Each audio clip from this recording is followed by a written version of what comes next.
आवाज आ रही है ठीक तरीके से? बहुत अच्छा।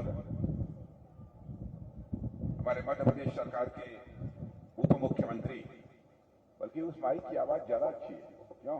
जी जी, आवाज कैसी? अब ठीक है, चलिए अब ठीक है। मध्य प्रदेश सरकार के उप मुख्यमंत्री श्री राजेंद्र जी शुक्ल और आपके विधायक देव ताला, जिनका भाषण ये भी आप लोगों ने सुना है और जिनको बराबर आप लोगों ने भारी मतों से विजय दिलाई है, ऐसे श्री गिरीश जी गौतम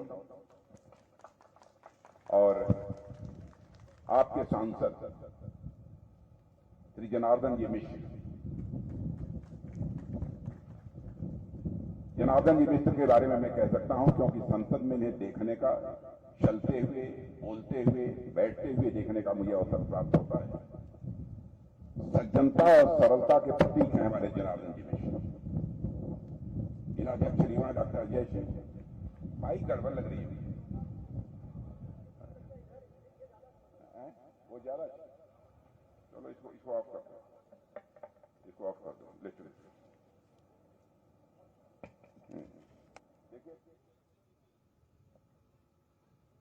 हेलो हेलो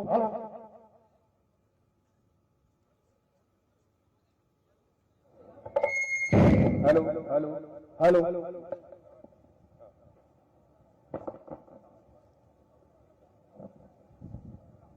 लगता है मैंने गलती कर दी। हवा चले चाहे तूफान चले, मैं तो यहीं से बोलूंगा। हमारे मध्य प्रदेश के उप मुख्यमंत्री राजेंद्र जी शुक्ला, विधायक देव ताला, श्रीमान गिरीश जी गौतम, सांसद और सांसद के प्रत्याशी श्री जनार्दन जी मिश्र, जिलाध्यक्ष मऊगंज डॉक्टर राजेंद्र मिश्रा, जिलाध्यक्ष रीवा डॉक्टर अजय सिंह, विधायक गुड़ श्री नागिन सिंह, श्री रणवीर जी रावत, प्रदेश महामंत्री भाजपा, श्री राजेश पांडे, प्रदेश मंत्री, श्री रामलाल लौटे, प्रबोध व्यास, लोकसभा संयोजक, श्रीमती नीलम सिंह, जनपद अध्यक्ष, और श्रीमती नगीना गुप्त, और इस सभा में मौजूद मेरे सभी सम्मानित बहनों एवं भाइयों, शायद इस स्थान पर किसी सार्वजनिक सभा को संबोधित करने के लिए पहली बार मैं आया हूं। रीवा की कई सार्वजनिक सभाओं को संबोधित कर चुका हूं, लेकिन शायद इस स्थान पर पहली बार मेरा आना हुआ है। आप लोगों ने स्वागत किया, लेकिन स्वागत और अभिनंदन कभी एक तरफा नहीं होना चाहिए, इसलिए मैं भी अपनी तरफ से आप सभी बहनों भाइयों का हार्दिक अभिनंदन करता हूं, आप सभी का स्वागत करता हूं। आप सभी जानते हैं कि आज से कुछ समय पहले मध्य प्रदेश में विधानसभा का चुनाव हुआ है। मध्य प्रदेश के बारे में देश के किसी भी कोने में मैं जाता था, लोग ये कहते थे लंबे समय से 2003 से मध्य प्रदेश में भारतीय जनता पार्टी की सरकार है, लेकिन इस बार चुनाव में मामला डमाडोल है।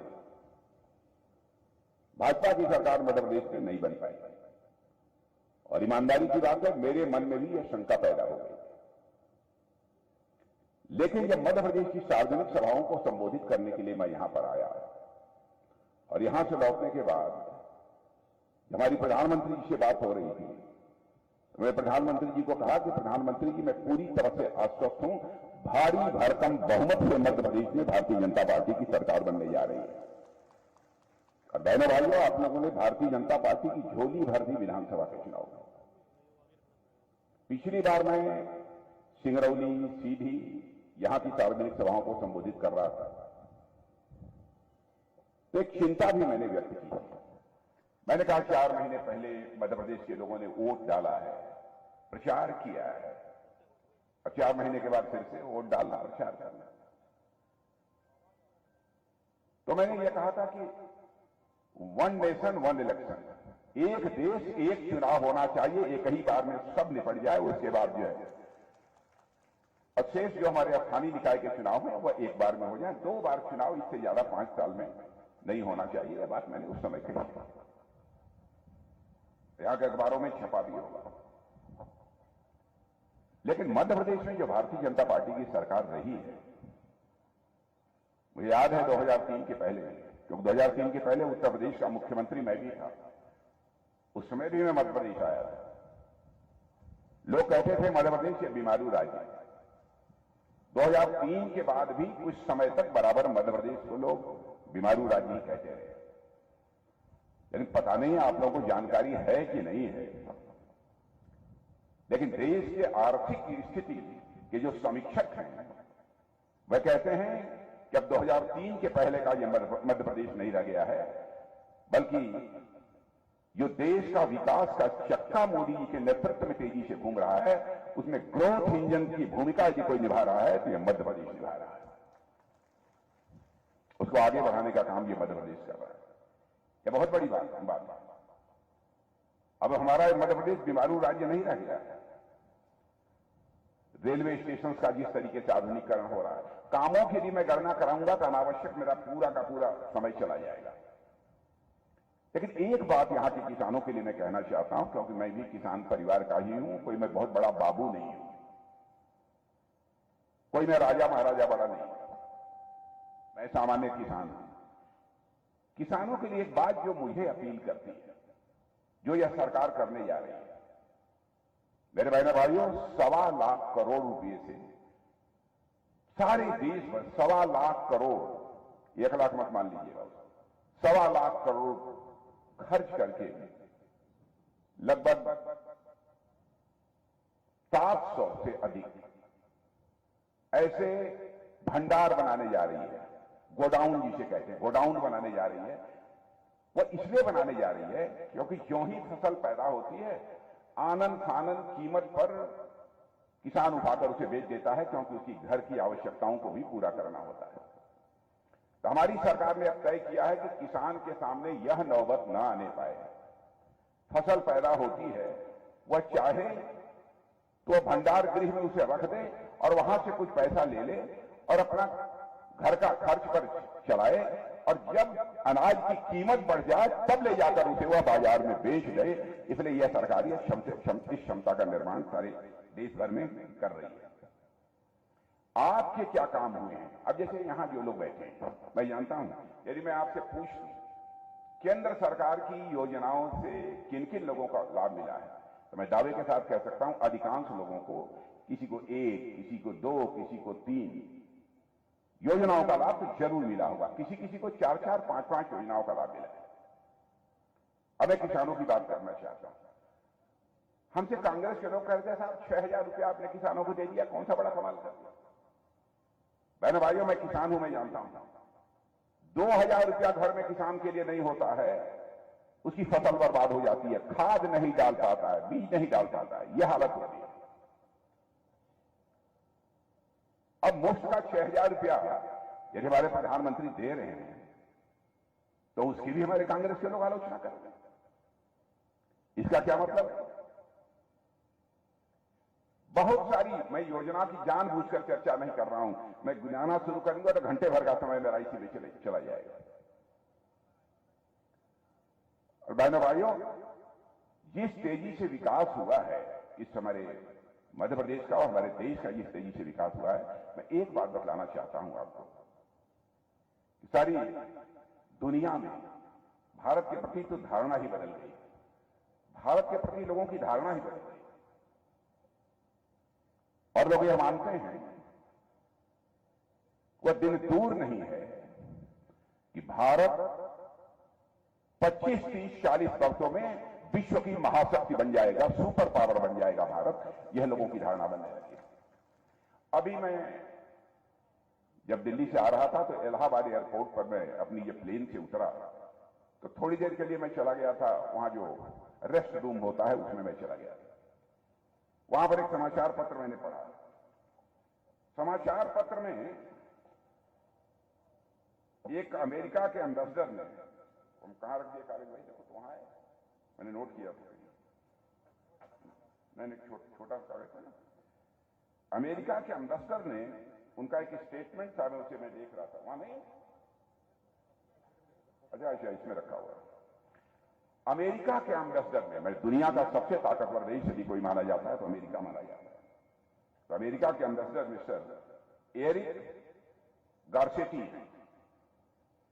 उन्होंने एक कार्यक्रम को संबोधित करते हुए कहीं पर यह कहा, एक कोई इंटरनेशनल फोरम था, अंतर्राष्ट्रीय मंच था, उसको संबोधित करते हुए उन्होंने कहा, अगर आप भविष्य देखना चाहते हैं, अगर आप भविष्य देखना चाहते हैं तो आप भारत हैं।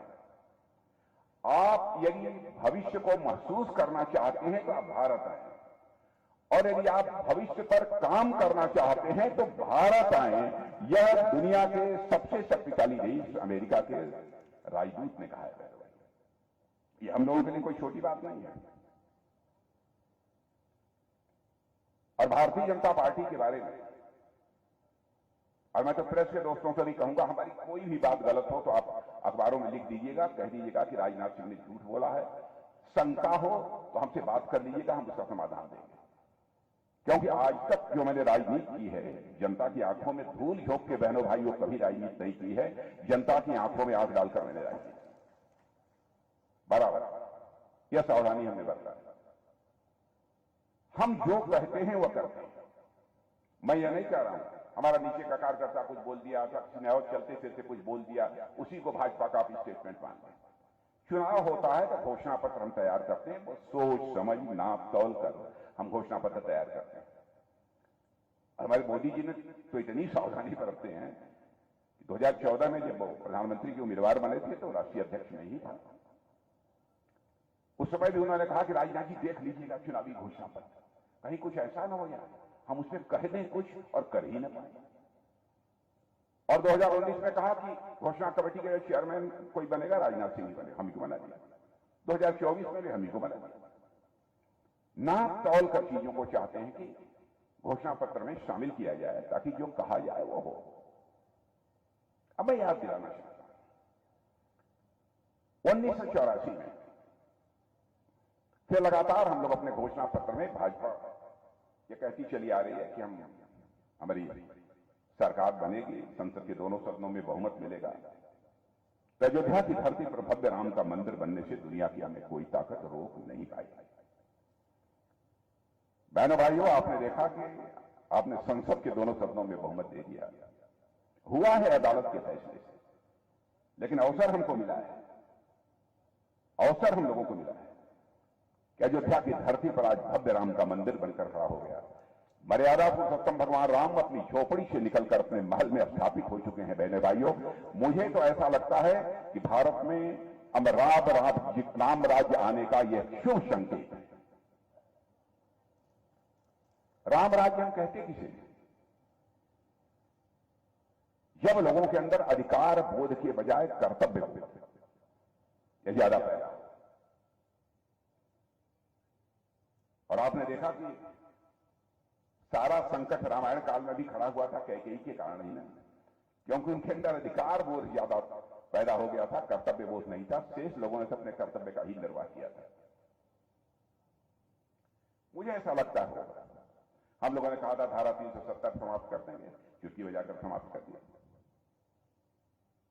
अब ट्रिपल तलाक, लोग कहते हैं साहब भाजपा वाले हिंदू मुसलमान की बात करते हैं। बहनों भाइयों, मैं ईमानदारी से कहना चाहता हूं, हिंदू मुसलमान ईसाई यहूदी इस नाम पर हम कोई भेदभाव नहीं करते, कोई भेदभाव नहीं करते। हम सबको साथ लेकर चलना चाहते हैं। जो भी भारत की धरती पर पैदा हुए हैं और सभी भारत माता की संतानें हैं, हम यह मानकर चलते हैं, कोई भेदभाव नहीं करते। और यह आरोप तब और तेजी से लगाना लोगों ने प्रारंभ किया जब हम लोगों ने कहा कि 3 तलाक की प्रथा को हम समाप्त करेंगे, ये हमारी सरकार बनेगी। हमने तो बहुत पहले कहा था, ऐसा नहीं है कि किसी की आंखों में धूल झोंक कर हमने इसे समाप्त कर दिया। हमारी प्रतिज्ञा थी, हमारा वचन था। क्यों? क्योंकि हिंदू हो, ईसाई हो, मुसलमान हो, यहूदी हो, पारसी हो, किसी परिवार की मां बहन बहनों भाई हो, तो हमारी मां बहन है यह मानकर भारतीय जनता पार्टी के लोग चलते हैं। नारी का सम्मान यह हमारी प्राचीन परंपरा रहा है। नारी को शक्ति स्वरूपा माना गया है हमारे यहां देश में। अब कोई किसी से शादी करके और 10 दिन के बाद 3 बार तलाक तलाक तलाक बोल दे, उसकी छुट्टी कर दे, तो दुनिया में कोई इसे भले ही बर्दाश्त कर ले, लेकिन भारतीय जनता पार्टी बर्दाश्त नहीं कर सकती। सत्ता आए अथवा जाए इसकी हमको परवाह नहीं है, लेकिन नारी शक्ति को अपने हिंदुस्तान की धरती पर हम कभी अपमानित नहीं होने देंगे। यदि मैं देखूं तो बहुत सारे ऐसे मामले हैं जिन पर की बहुत दिलेरी के साथ हमारी सरकार ने कदम लिया। अब गरीबी मध्य प्रदेश के लोगों ने अच्छी खासी देखी है, मैं जानता हूं, लेकिन मैं कह सकता हूं बड़ी संख्या में लोग मध्य प्रदेश में भी गरीबी के संकट से बाहर निकले हैं, जिसे अति गरीब कहते हैं, खाने की भी मुसीबत है। यह हालत थी मध्य प्रदेश में, क्योंकि मैं बहुत पहले से आता जा रहा हूं, हमारी रिश्ते नाते भी यहां पर यह हालत हो गई। लेकिन मैं नहीं कह रहा हूं, एक नीति आयोग है और उसके अतिरिक्त दूसरी आर्थिक संस्थाएं हैं, इन लोगों ने कहा है भारत में 25 करोड़ लोग पिछले 10 वर्षों में मोदी जी के प्रधानमंत्री बनने के बाद गरीबी की रेखा से बाहर निकल चुके हैं। बहनों भाइयों, क्या इससे हमको गौरव की अनुभूति नहीं होती है? अभी बैठे बैठे मैं गिरीश जी से भी चर्चा कर रहा था, जनार्दन जी से, राजेंद्र जी से। 5-5 किलो राशन ये मुफ्त में मिल रहा है। ये 2029 तक मिलेगा, आंख बंद करके लेते रहिए, 2029 तक मिलेगा। और मध्य प्रदेश में मैं जानता हूं, मध्य प्रदेश का, उत्तर प्रदेश, बिहार, सभी जगह किसी किसी परिवार में 3-3, 4-4 लोग 5-5 किलो ले रहे हैं। ईमानदारी की बात है, आप लोग चुप्पी साधे हैं, ईमानदारी की बात है कि परिवार में कहीं कहीं 3-3, 4-4, 5-5 लोग ले रहे हैं। एक परिवार में 20 किलो, 25 किलो भी ये मुफ्त राशन पहुंच रहा है। यह हालत हो गई। कोई यह कहे कि हम ये परिवार भूख से दम तोड़ दिया, तो मैं समझता हूं कि वह किसी भी सूरत में संभव नहीं। शासन की संवेदनशीलता, बड़े परिवारों की यदि माताएं बहनें यदि गैस सिलेंडर से खाना बनाती हैं, तो सबसे गरीब महिला को भी गैस सिलेंडर से ही खाना बनाने का अवसर मिलना चाहिए। ऐसी सोच पहली बार किसी राजनीतिक पार्टी के अंदर पैदा हुई तो भारतीय जनता पार्टी में पैदा हुई। छोटी छोटी चीजें, 5 लाख रुपए तक का मुफ्त इलाज, क्या कहेंगे? यह कोई सामान्य बातें नहीं है, बहुत सारी ऐसी चीजें हैं। सब मिला जुलाकर मुझे कहना हो तो मैं कह सकता हूं बहनों भाइयों कि हमारी मोदी जी की सरकार का ट्रैक रिकॉर्ड ये बहुत ही शानदार है, बहुत ही शानदार है ट्रैक रिकॉर्ड। भारत की प्रतिष्ठा मोदी जी ने सारी दुनिया में बढ़ाई है, इसमें कहीं दो राय नहीं। मैं बहुत सोच समझ कर बोल रहा हूं, हमारे पास आंकड़े हैं, मैं सिद्ध कर सकता हूं, तो कोई टाल नहीं सकता। पता नहीं आप लोगों को बताया है लोगों ने कि नहीं बतलाया है, लेकिन पढ़े लिखे लोगों को जानकारी होगी। धन दौलत के मामले में, इकोनॉमी की साइज, अर्थव्यवस्था के आकार के मामले में हमारा भारत पहले दुनिया के देशों में 11वें स्थान पर था, और आज के 2 साल पहले ही हमारा यह भारत जो धन दौलत के मामले में, अर्थव्यवस्था के आकार के मामले में दुनिया के देशों में 11वें स्थान पर खड़ा था, वह जंप लेकर आज दुनिया में 5वें स्थान पर भारत आ गया है।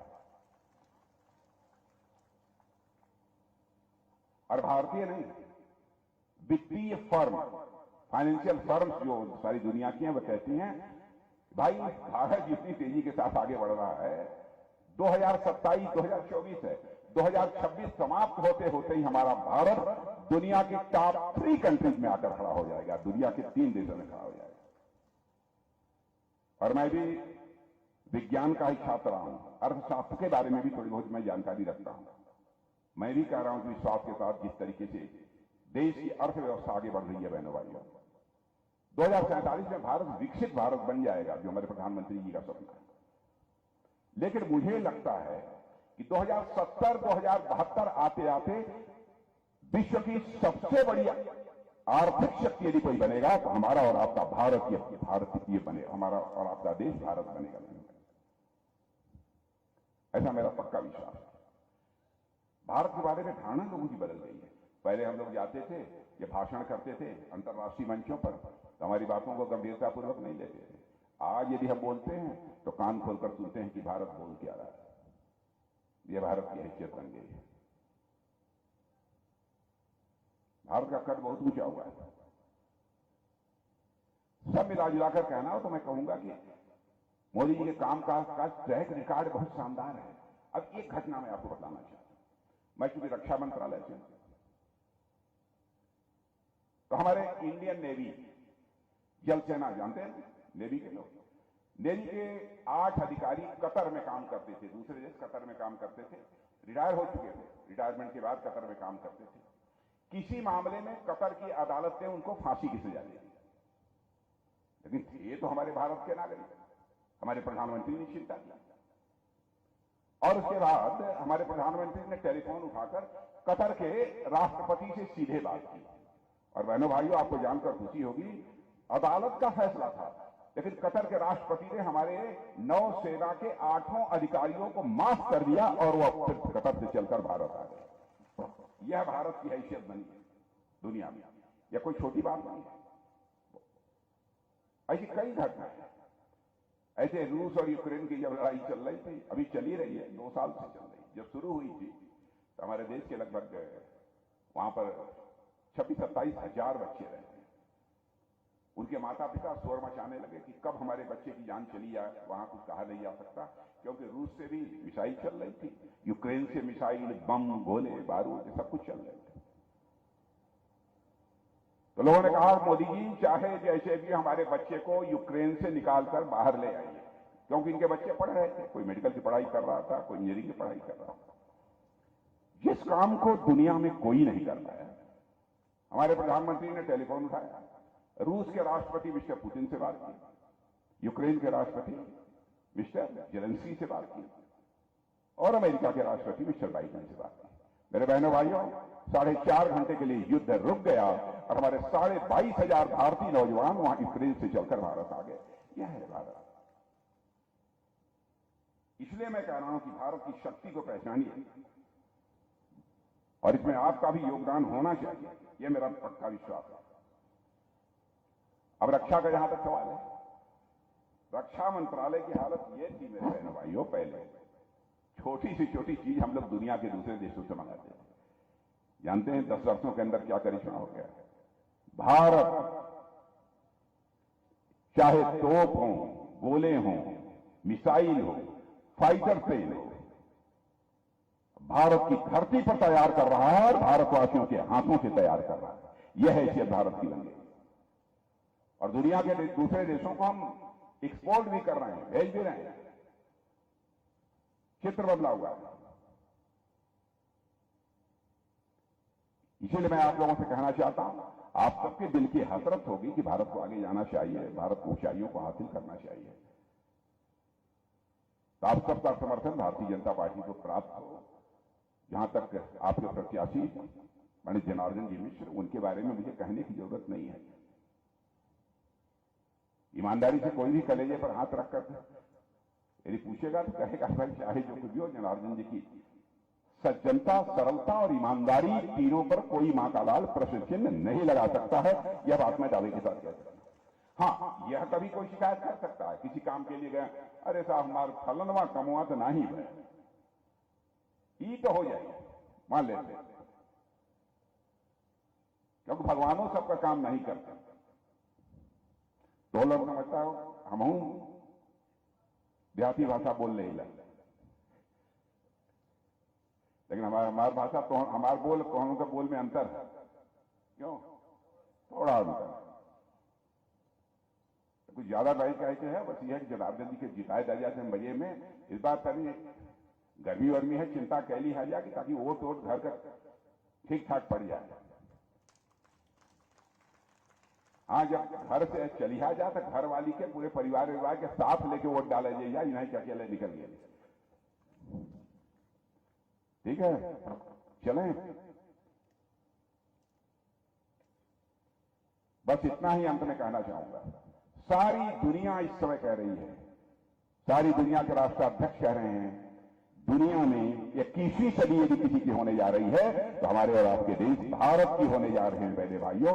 तो इस 21वीं सदी भारत की, भारत का मस्तक सारी दुनिया में ऊंचा करेगी, मुझे पक्का विश्वास है। आप सबको मेरी तरफ से बहुत बहुत